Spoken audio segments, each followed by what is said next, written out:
안녕하세요. 주식 심화론 어이제입니다. 심화된 강의로 이번에는 여러분들의 시장 응용력을 높이는 강의 이번 주부터 선보이고 있습니다. 향상된 실력을 통해서 시장의 실전으로 접목하는 그런 방법들 저희가 보다 심도 있게 도와드릴 테니까요. 이번 강의도 많이 기대해 주시기 바랍니다.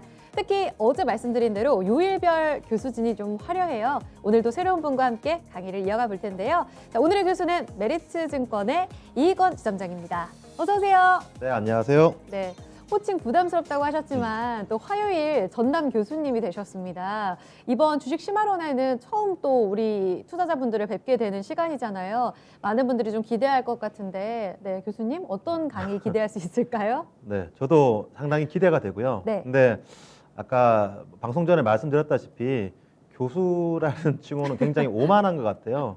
저뿐만 아니라 겸손하셔서. 주식 시장에서 교수라는 칭호를 받을 분이 있을까 싶거든요. 왜냐하면 이게 뭐 남녀, 연령대, 노소 그리고 기계가 모두 뭐 이 군중 심리가 작용하는 곳인데 과거에는 맞았지만 앞으로 틀릴 때도 있고 지금은 틀리지만 나중에는 맞을 수가 있거든요. 그렇기 때문에 다 학생이라 생각하고요. 저도 이번 기회를 통해서 많이 배울 생각이고 네. 저는 일방적으로 이야기를 한다보다는 이번 주식 심화론 통해서 실시간으로 소통했으면 좋겠어요. 저 유튜브나 다른 채팅창 통해서 실시간으로 질문을 주시면은 앵커님께 저한테 말씀해 주시고 제가 모든 답변에 자신이 있다라는 게 아니라 모르는 것에 대해서는 제가 같이 어렴풋이 고민하고. 이야기할 바에는 모르겠다라고 말씀드리고 제가 공부하는 것 자체가 더 같이 도움이 될 거니까 그런 이제 서로 배워가는 시간 같이 만들었으면 좋겠습니다. 밍밍님께서 겸손하십니다. 네, 봄은 언제님 마인드 너무 좋으시네요. 지점장님 하시면서 남겨주셨습니다. 주식 심화론 많이 기대해 주시면서 이 시간에 우리 이익원 지점장과 함께 저희 같이 실력 높이는 그런 강의 만들어 보면 좋을 것 같아요. 많이 소통을 통해서 질문 올려주시기 바랍니다. 조금 전 보신 것처럼 여러분들의 채팅창 질문을 통해 바로 화면으로 만날 수 있으니까요. 궁금했던 내용들은 바로바로 올려주시기 바랍니다. 자, 오늘 본격적으로 강의 주제와 함께 강의에 들어가기에 앞서서 시장 분위기 꽤 좋게 흘러가고 있죠. 또 생동감 넘치는 브리핑을 통해서 시장 분위기 먼저 체크하고 오겠습니다. 최희정 캐스터, 지금 분위기 어떤가요? 네, 여러분 안녕하세요. 최희정입니다. 먼저 오늘장 심화론 수업에 들어가기 전에 기초부터 꼼꼼하게 다져봐야겠죠. 그렇다면 먼저 2시 구간 시장 상황부터 점검해 보겠습니다. 먼저 코스피 지수부터 살펴볼까요? 대단합니다. 현재 구간에는 3%에 육박하는 강세 흐름을 나타내고 있고요. 고점까지 뚫어냅니다. 아쉽게도 3,100선은 살짝 이탈한 상태고요. 3,098선 지나가고 있습니다. 거래대금은 현재 구간에는 19조 원 넘어서고 있는데요. 분봉통에서 더 자세히 확인해 보겠습니다. 오늘 코스피 지수는 우상향 곡선을 그려냅니다. 보시는 것처럼 위쪽으로 뻗어 나가는데요. 아쉽게도 이 말인즉슨 장 초반에는 조금은 부진했습니다. 오늘 코스피는 전거래 종가 부근인 3,013선에서 출발됐고요. 그리고 이렇게 시가가 저가로 형성됐고 위쪽으로 시원하게 방향성 뚫어냅니다. 조금 전에는 3,102선까지의 터치가 나오기도 했고 현재 구간에도 3,100선 목전이죠. 3,098선 지나가고 있습니다. 그럼 수급으로 넘어가 보겠습니다. 수급에서 상당히 도와주고 있습니다. 외국인 기관의 양 매수세가 집계되고 있는데요. 외국인이 장 초반에는 살짝 매도 우위를 나타내기는 했지만 오래 가지 않았습니다. 바로 매수로 전환했고 현재 구간에는 3,900억 원가량의 매수 우위를 나타내고 있습니다. 그리고 기관은 오늘 장에는 금융투자, 현재 구간에는 금융투자가 상당히 담아가고 있고요. 현재는 5,400억 원가량의 매수 우위를 나타내고 있습니다. 반면에 개인은 현재는 차익 매물을 내놓고 있습니다. 9,500억 원가량의 매도 우위를 나타내고 있습니다. 그럼 이어서 업종별 등락 현황으로 넘어가 보겠습니다. 지수가 이렇게 3%에 육박하는 강세 흐름을 나타내는 만큼 현재 구간에는 전 업종 상승세를 나타냅니다. 그리고 이유 있는 상승세들을 나타내고 있는데 가장 먼저 운송장비 업종 확인해 볼 수 있겠습니다. 오늘은 이 안에 있는 전통차 관련주는 물론이고요. 부품 쪽까지 강세 흐름을 나타냅니다. 현대차, 기아차까지도 강세 흐름을 나타내면서 이렇게 업종 지수를 6% 이상 끌어올리고 있습니다. 그리고 오늘 장에는 비금속 광물 업종도 괜찮은데 특히나 이 안에 있는 시멘트 관련주가 정부의 모멘텀을 받고 힘 좋습니다. 3% 넘어가는 강세 흐름을 나타내고 있고요. 항공 쪽도 좋고 화학, 건설까지도 일제히 상승세가 집계되고 있습니다. 그럼 이어서 시총상위주의 등락 현황도 함께 체크해 보겠습니다. 현재 구간에는 셀트리온이 보합권을 계속해서 오가는 것 외에는 일제히 상승세를 나타내고 있는데요. 먼저 1위부터 5위 종목까지 확인해 보시면 오늘 장에는 IT 투톱이 일제히 상승세를 나타냅니다. 특히나 삼성전자의 주가 흐름을 살펴보시면 오늘 코스피와 상당히 비슷합니다. 삼성전자의 경우에는 장 초반에 낙폭을 줄이면서 우상향 곡선을 그려내고 있고요. 계속해서 고점 높여가고 있는데 현재 구간에는 3%대 강세 흐름을 나타내면서 87,700원에 거래되고 있습니다. 그리고 SK하이닉스가 삼성전자에 비해서는 아쉽습니다. 그래도 상승을 켜내고 있고 현재 구간에는 약보합권, 강보합권 135,500원에 거래되고 있습니다.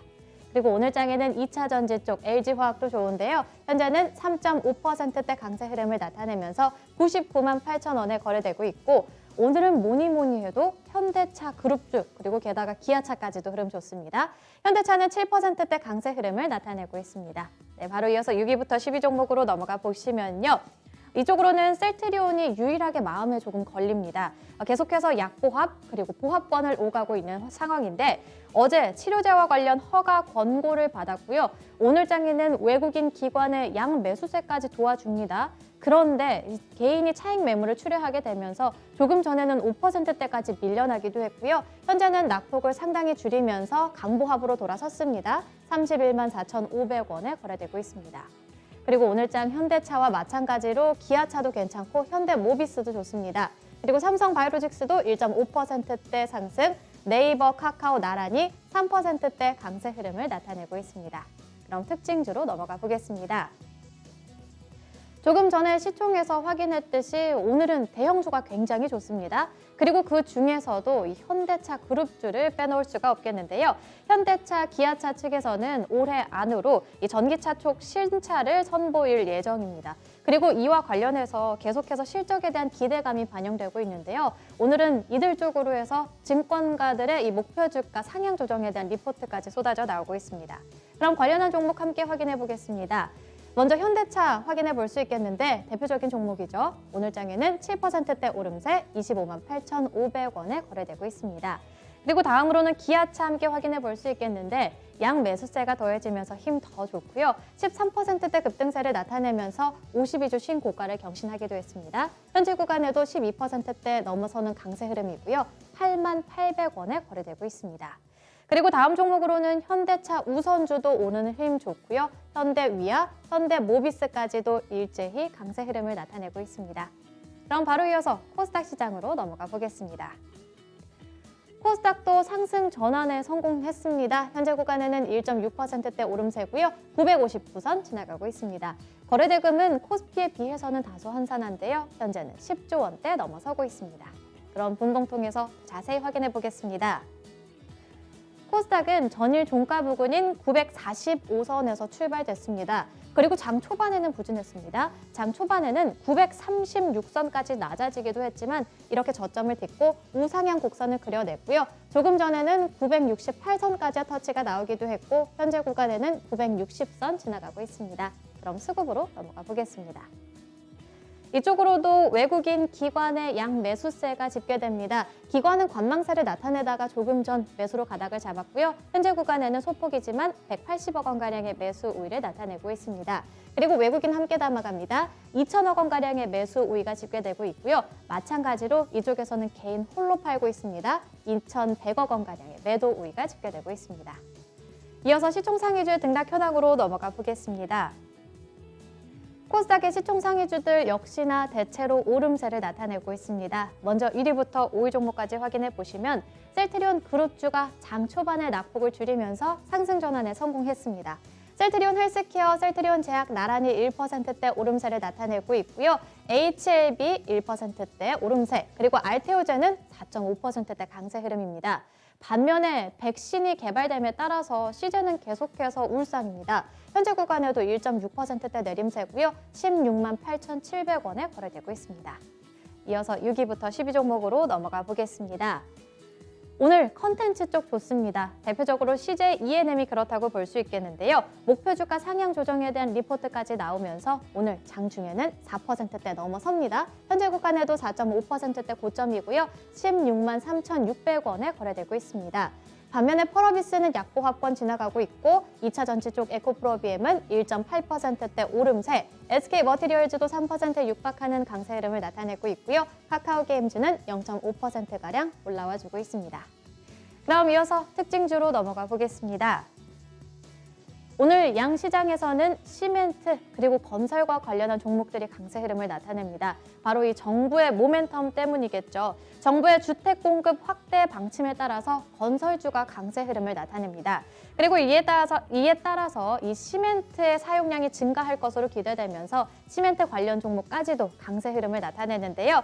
먼저 첫 번째 종목으로는 한일 현대시멘트를 확인해 볼 수 있겠습니다.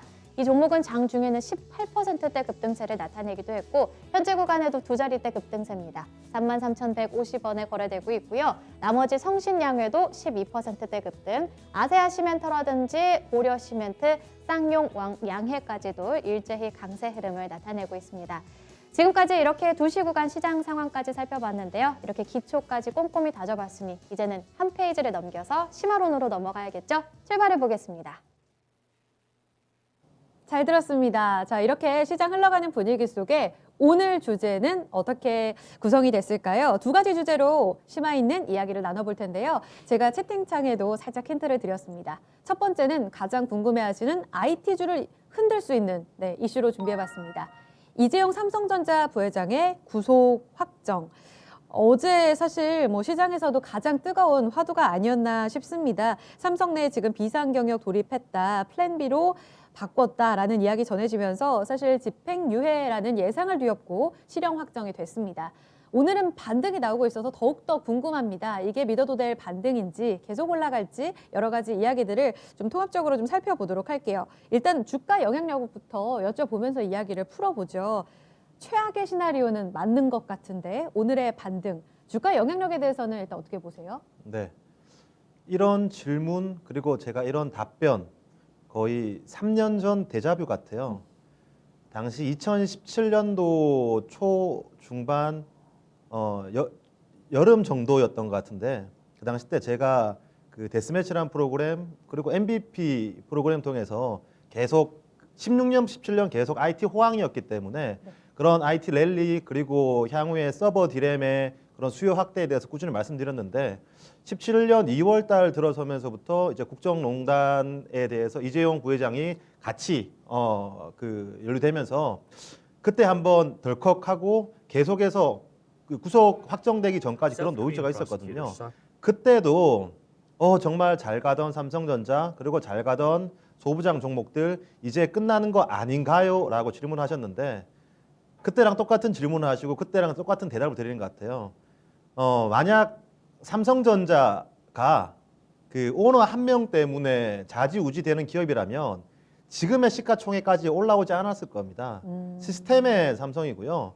시가총액이 제가 탐방을 많이 가는데 시가총액이 약 한 2, 3조 원 정도는 둘째 치더라도 한 5조 원만 넘어가더라도 기업이 시스템에 의해서 운영이 되거든요. 그렇기 때문에 삼성전자 같은 큰 기업이 총수 한 명에 의해서 이 업황에 뒤처진다 또는 실적이 나빠진다. 이거는 굉장히 삼성전자를 또는 우리나라 기업을 무시하는 거다라고 생각되고 있고 과거에도 마찬가지였습니다. 하루 이틀 그리고 약 2주 정도 조정을 받았지만 결국 중요한 건 기업의 펀더멘탈.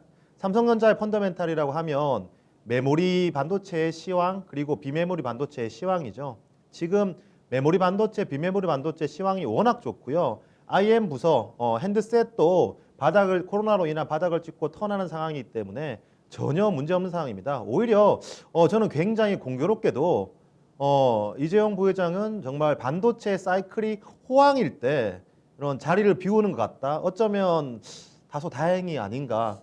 만약 꼭 당연히 총수가 그 자리에 있는 게 좋죠. 근데 자리를 비웠을 때 호황일 때 비웠던 경우가 많았거든요. 과거에 그 서버 디램 사이클 16년부터 17년 말까지 액면 분할 하기 전이었지만 액면 분할 이후 가격으로 따지자면 2만 2, 3천 원에서부터 5만 5천 원까지 약 2.5배 주가가 상승했거든요. 어. 그 정중앙에 이재용 부회장에 대한 그런 정치적인 이슈가 있었지만 네. 잠깐 흔들렸을 뿐이지 제 가격이 계속 갔습니다. 음. 그리고 그 당시에 대표적인 장비주였던 테스조차도 네. 10,000원에서부터 4만 원까지 랠리를 했었거든요. 아. 그 이슈가 있었을 때 주가가 2만 원 중반이었을 겁니다. 네. 그 조정을 매수 기회로 삼으셨던 분들은 4만 원까지 최악 실현할 수 있었던 기회고요.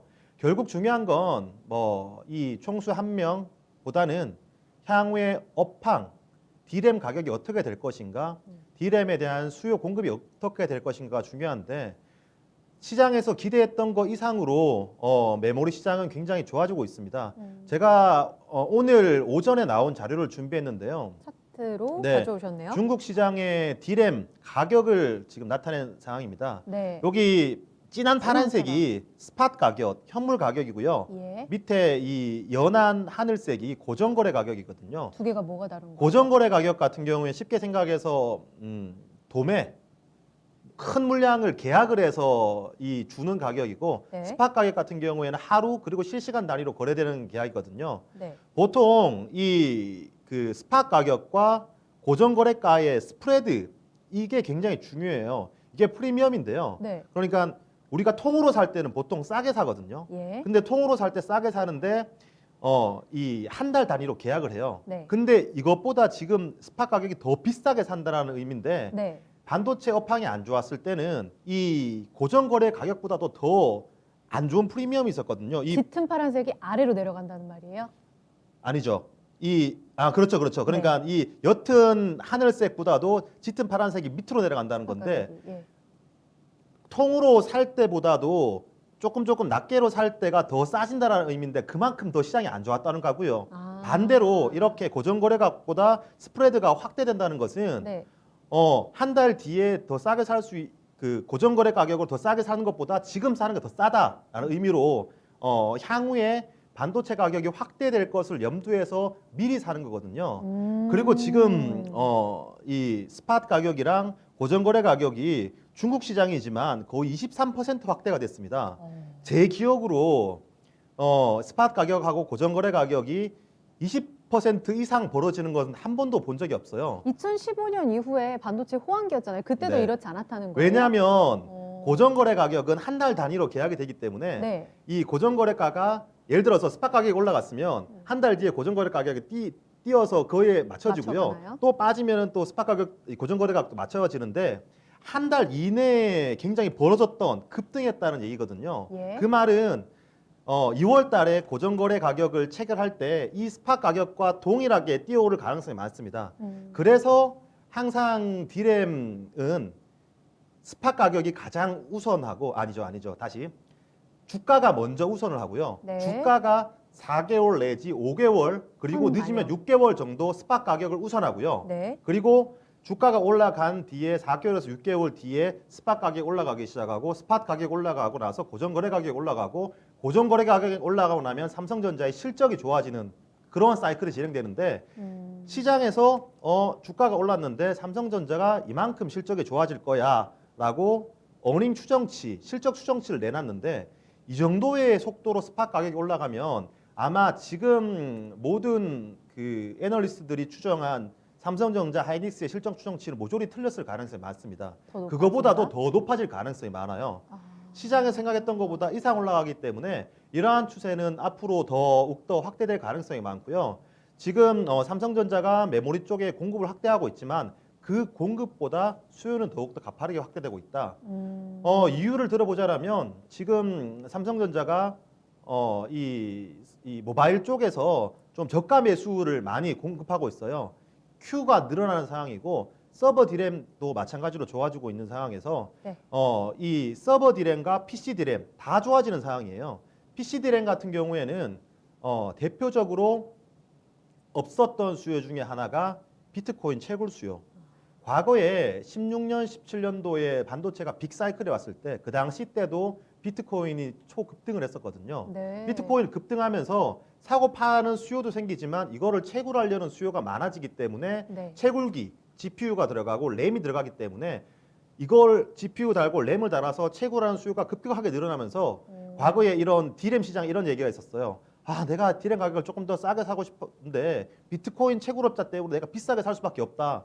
서로 싸게 살려고 경쟁하다가 높은 가격에 살 수밖에 없는 그러한 그 시장 가격이 논리에 형성되었는데 따라서, 네. 지금 이 PC 시장에서 똑같은 현상이 벌어지고 있고요.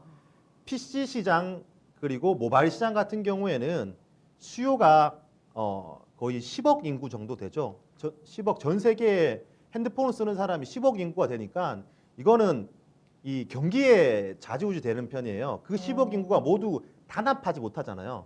근데 서버 디램 같은 경우에는 단합이 가능합니다. 왜냐하면 서버를 살 고객, 그러니까 모바일을 사거나 PC를 살 고객들은 B2C예요.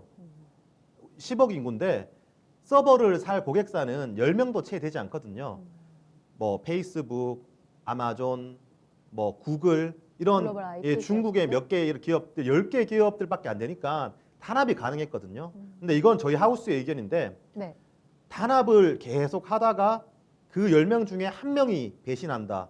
2명이 배신하면 제가 지금 서버 가격을 비싸게 샀네. 그럼 서로 너나 나나 다 또 비싸게 살려는 수요가 있거든요. 지금 다들 눈치 보고 있어요. 그렇기 때문에 보통 모바일 디램이나 PC 디램이 먼저 선행해서 올라가고 서버 디램이 올라가는 그런 현상이 발생되는데 과거의 반도체 사이클을 보면 이런 스팟 가격이 상승할 때는 주가가 풀어지지 않습니다. 왜냐하면 스팟 가격이 언제까지 좋아질지 얼마나 좋아질지 모르기 때문에 네. 이때는 삼성전자 주가가 우상향하기 때문에 이런 단지 이재용 부회장 구속 이슈에 대해서는 전혀 걱정할 필요 없고 오히려 제가 이거를 어제 일찍 말씀드렸다면 더 좋았을 텐데 네. 지금도 저는 오히려 저가 매수 기회다. 그렇기 때문에 삼성전자는 지금 매수 포인트고요. 네. 제가 과거 그러니까 이런 포인트를 제가 3분기, 4분기 작년 3분기, 4분기에부터 계속 드렸는데 네. 그때는 삼성전자보다는 삼성전자 우선주를 차지하는 콜이었어요. 근데 지금은 배당이 끝났기 때문에 지금부터는 삼성전자 우선주보다는 삼성전자 본주에 집중하자라는 콜을 드리겠습니다. 알겠습니다. 전략은 잠시 후에 들어볼 텐데요. 지금 차트가 길게 나오고 있습니다. 쭉 옆에서부터 잡아주시면 사실 말씀해 주신 대로 사실 이재용 부회장의 이런 자본들이 있었다면 주가가 이렇게 올랐을까. 근데 앞서 보여주신 것처럼 최근 가격 오르는 건 이 프리미엄이 확대되면서 고스란히 지금 주가에 연동되고 있다는 그 말씀을 하시는 거잖아요. 네. 결국은 주가는 반도체 업황에 기인한다. 네, 이렇게 답이 나왔습니다. 그래서 주가의 영향력은 미미하다 이렇게 답을 주셨는데요. 그럼 미래를 좀 걱정해 볼게요. 그 프리미엄 자체가 줄어들어서 고정 가격이 올라갈 수도 있잖아요. 네, 그렇게 되면은 혹시 이 속도가 느려지는 것 아닌가라는 생각도 들면서 앞으로를 걱정했을 때 대규모 투자, 이 수장의 공백과 함께 지금 외신들이 걱정하는 게 결국은 투자가 지연되거나 미뤄지는 것 아닐까 혹은 멈추는 것 아닐까? 라는 질문에 대해서는 또 어떻게 답을 풀어갈 수 있을까요? 그 질문도 과거 3년 전에 똑같이 네. 시장에서 주셨어요. 그때 제 대답도 전혀 상관없다거든요. 그래요?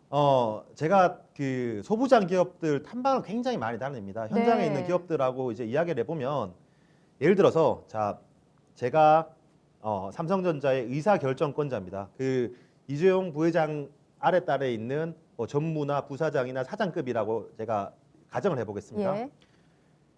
투자에도 타이밍이 있습니다. 그렇죠. 투자의 타이밍이 있는데 예를 들어서 내가 지금 정말 투자를 해야지 비트그로스에 대한 MS를 놓치지 않는 시기인데 내가 투자를 했다, 돈을 썼다라는 것 때문에 문책을 받을까요? 이재용 부회장한테 실무자들이 또는 지금 총수가 자리에 없기 때문에 내가 지금 돈을 쓰는 거는 조금 조금 눈치를 봐야겠어라고 생각하면서 투자의 타이밍에 대해서 실기하는 것에 대해서 문책을 받을까요? 부자 아닐까요? 네, 그거는 당연한 거고요. 실무자 입장에서 원래 이 결제권자 구매는 돈을 쓰라고 있는 그런 부서입니다. 그리고 영업은 이 고객사한테 팔라고 있는 부서고요. 그렇기 때문에 영업과 구매에는 아예 이제 다른 차이니즈 오어가 있기 때문에 그거에 대해서 하나의 삼성이라고 생각하시면 안 되고 각자 삼성의 그 조직의 내부 시스템은 여전히 잘 돌아가는 거고요.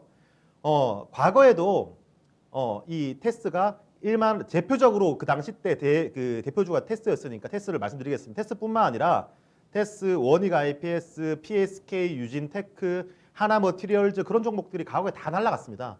그때도 그 날라가던 정중앙에 지금 네. 이재용 부회장 구속 이슈가 있었거든요. 그렇기 때문에 이 투자에 대해서 삼성전자 캐펙스가 따라가는 것은 결국 업황의 문제이지 수요가 늘어나는데 이 수요에 맞춰서 공급을 맞춰야 되는 업황의 문제이지 이런 한두 명의 문제는 아니다라는 거고요. 결국 삼성은 중요한 게 MS입니다. MS. 네. 이 메모리 시장 같은 경우에는 삼성전자, 하이닉스, 마이크론 세 개 업체가 대표적이고 네. 낸드 플래시 같은 경우에는 뭐 6개, 7개 기업이 있는데 공급을 늘리고 줄이는 거는 네. 그 MS가 줄었느냐 늘었느냐에 따라서 다른 거거든요. 네. 지금 과거 2년에 비해서 삼성전자의 그 비트그로스 MS가 약 2%포인트 정도 줄었습니다.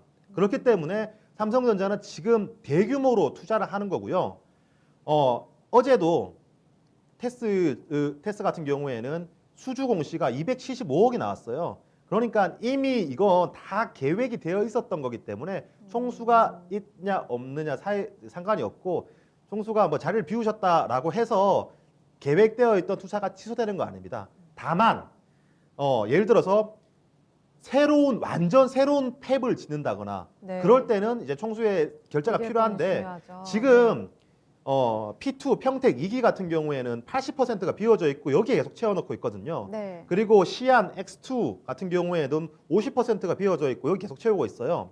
어제 테스의 공시를 보면 중국의 250억 수주 공시이기 때문에 이 X2 비어진 팹에 계속 넣고 있는 상황이기 때문에 네. 메모리 같은 경우에는 이미 넣을 팹이 많기 때문에 이 총수의 이 결제가 크게 시황에 비해서 크게 상관없고 이미 메모리 투자는 P3를 지어놨습니다. 그렇기 때문에 절대 삼성전자가 올해 사상 최대 캐펙스를 한다라는 것은 변함없기 때문에 걱정 안 하셔도 되고요. 네. 다만 오스틴 공장 같은 경우에 내년에 팹을 새로 올려야 됩니다. 그리고 부지나 이런 것들을 새롭게 알아봐야 되고 직접 이제 미국 그 주와 협상을 해야 되는 부분이기 때문에 그건 어떡해요? 완전 신규로 팹을 짓는 거에 대해서는 다소 늦춰질 수는 있겠죠. 살짝의 노이즈는 있을 수 있겠지만 이게 펀더멘탈에 크게 영향을 미친다라고 보고 있지는 않고요. 오늘의 시장도 그런 부분을 다 조금 반영된다라고 생각되고 있습니다. 왜냐하면 네. 메모리 투자 같은 경우에는 이미 다 사이클로 돌아가고 있는데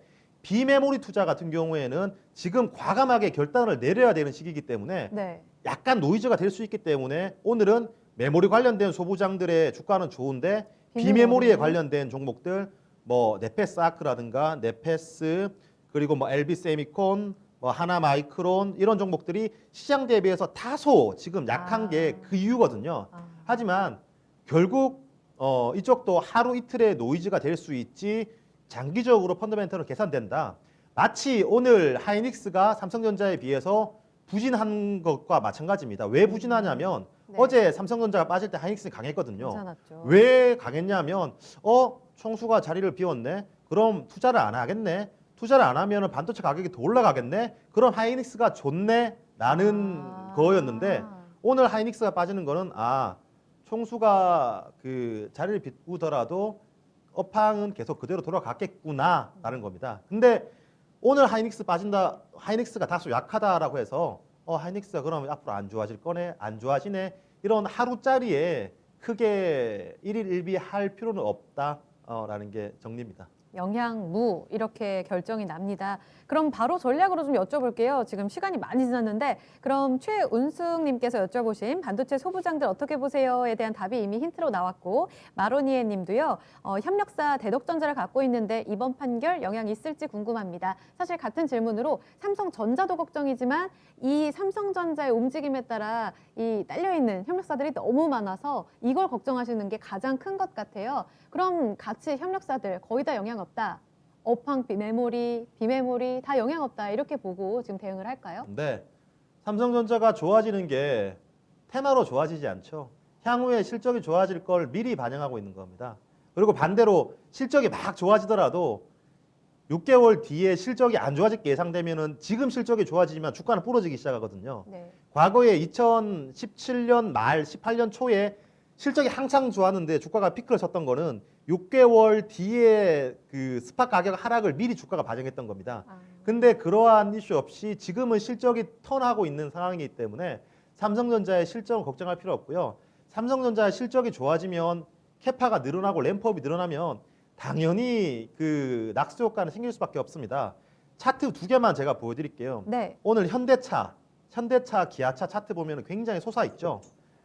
현대차가 가면 당연히 현대차의 소부장 갈 수밖에 없겠죠. 현대차의 소부장 대표적인 종목 SL 보시면 네, 부품주 오늘 좋아요. 네, 마찬가지입니다. 더 가네요. 뭐 하루 이틀 또는 일주일, 2주일 또는 한 달 정도 이 정말 대장주 형과 소외될 수 있겠지만 결국 장기적인 그램에 봐서 형이 테마로 올라가는 것이 아니라 실적으로 올라가는 거라면 결국 동조할 수밖에 없고요. 그건 뭐 이 하이닉스와 소부장 종목들 차트로 10년치만 보셔더라도 전혀 걱정 없다라고 생각하시면 될 것 같습니다. 형님 문제 없고 아우 문제 없다. 저 그럼 시간이 많이 지났고 너무 짧게 하나만 여쭤보고 싶어요. 전자랑 물산의 경우에는 상속세 재원 때문에 그 재원 확보로 인해서 배당금 많이 줄 거라고 봤고, 그런데 이번 판결로 인해서 지배구조 개편이라든지 뭐 여러 가지 상속 이슈에 있어서 좀 뭔가 제동이 걸리지 않을까 하는 이야기도 나오잖아요. 그 때문에 목표가 높인 이런 물산 전자에 대해서는 다소 그 이슈에 대해서는 보수적으로 봐야 되는 건가요?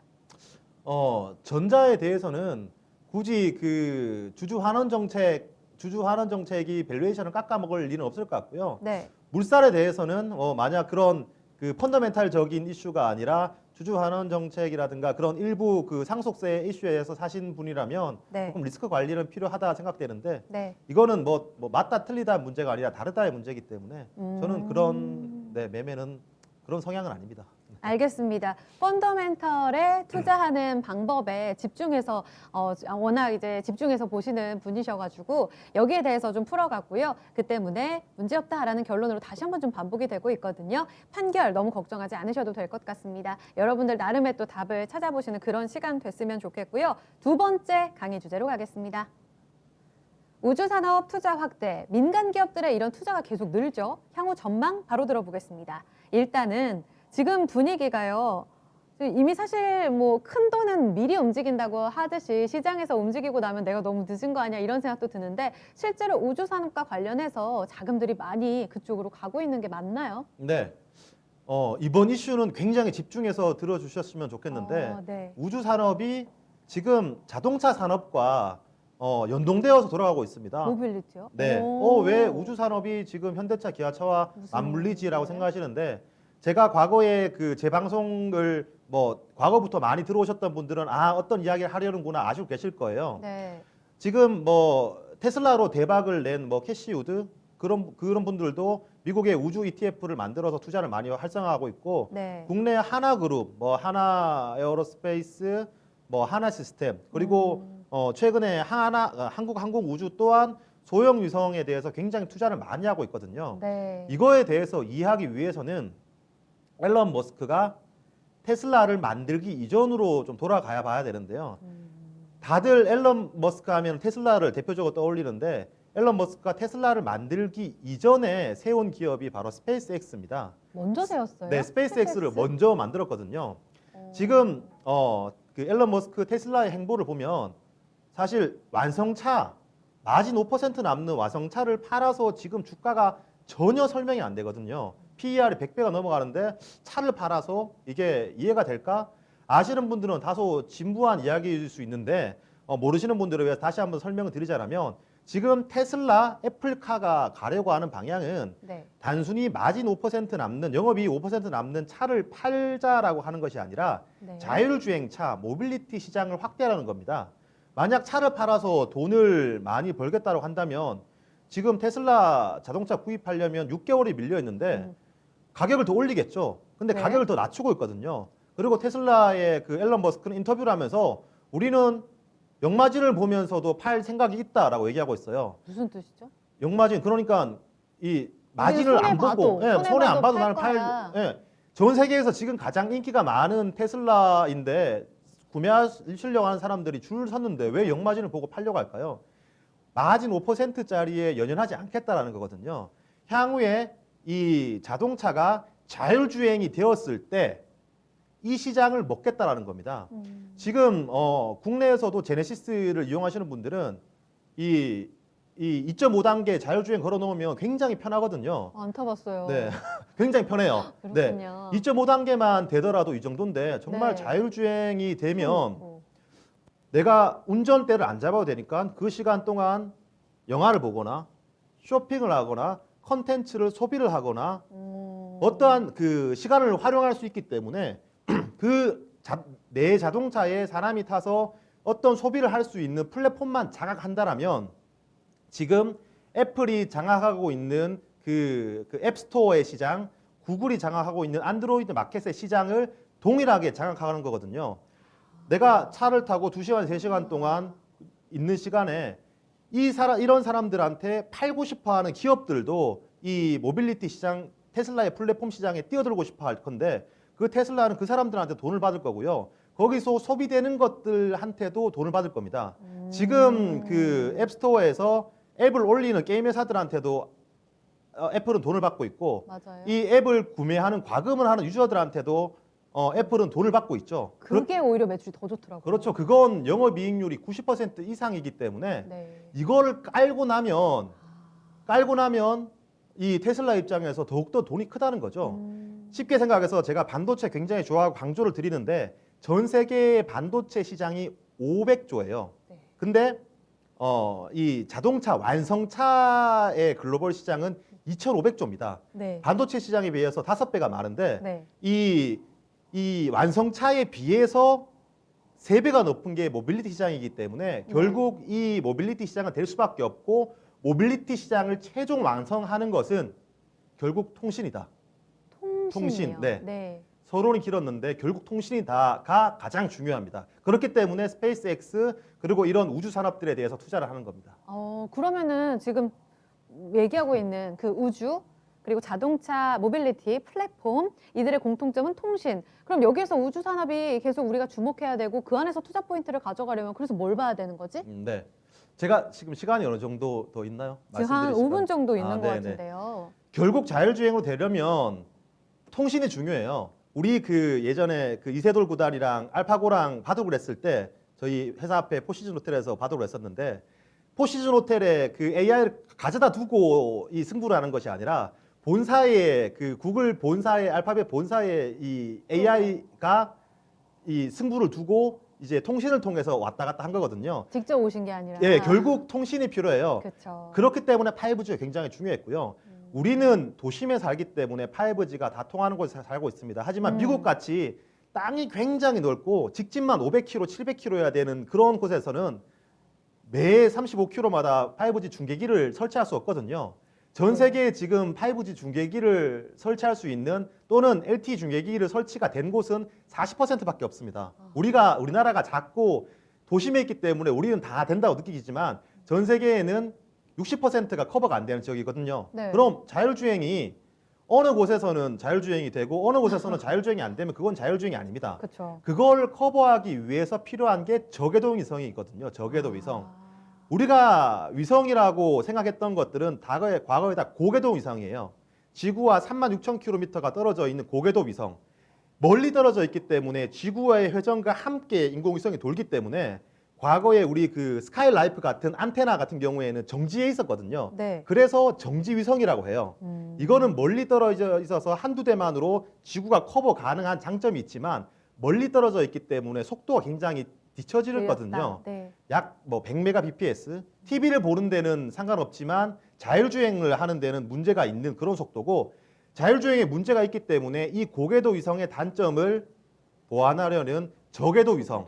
저궤도 위성은 1000km 안쪽에도 있고 1500km에 있는 가깝게 있는 통신이기 때문에 네. 속도가 굉장히 빨라요. 단점은 커버리지가 작기 때문에 많이 쏘아야 됩니다. 그래서 스페이스 X가 우리 12,000개의 저궤도 위성을 쏘아서 네. 전 세계를 커버하겠다라는 거고 원앱이라는 기업이 최근에 그 소프트뱅크의 그 손정희 회장의 투자를 펀드. 받았죠. 네. 원앱이라는 기업도 말 그대로 원앱, 전 세계를 하나의 앱으로 묶겠다. 계속 저궤도 위성을 발사하고 있습니다. 아마존도 마찬가지고요. 네. 그렇기 때문에 지금 하나라든가 한국항공우주 이런 기업들이 투자를 하는 거고 결국 테슬라의 마침표, 애플의 마침표는 이런 인공위성이 되어야지만 통신이 되는 거기 때문에 네. 이들의 반드시 필요한 역할이 될 수밖에 없고요. 여기에서 탑픽은 인텔리안테크가 탑픽일 수밖에 없습니다. 왜냐하면 인텔리안테크 같은 경우에는 해상용 이 위성통신 글로벌 1위거든요.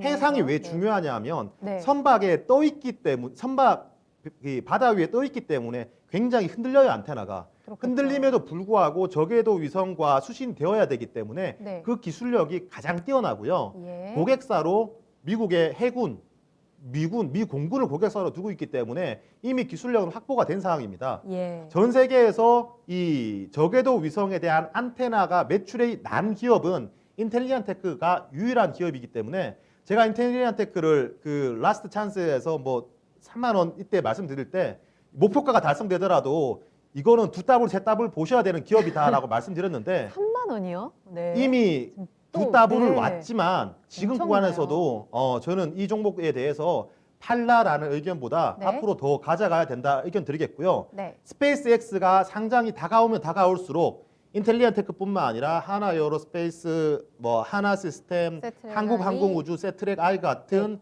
이런 그 위성에 대한 기업 통신 이런 그 관심은 더욱더 많아질 거고 인공위성 너무 멀었어라고 생각하시는 것보다 자율주행이 되기 위해서는 결국 중요한 부분이다. 네. 그리고 이 자율주행 또한 굉장히 중요합니다. 애플이 플랫폼을 안 놓치기 위해서 현대차와 기아차 협력하는 부분이기 때문에 그쵸. 현대차와 기아차도 이 시장에 끝까지 들고 와야 될 그럴 종목이라고 보시면 될 것 같습니다. 네. 인텔리안테크 저궤도 위성이 핵심인데 이 위성과 관련해서 이미 매출이 잡히고 있는 기업이다. 네, 그럼 큰 그림에 그려서 글로벌 기업들과 협력 가능성도 열어둔다는 말씀이에요? 그렇죠.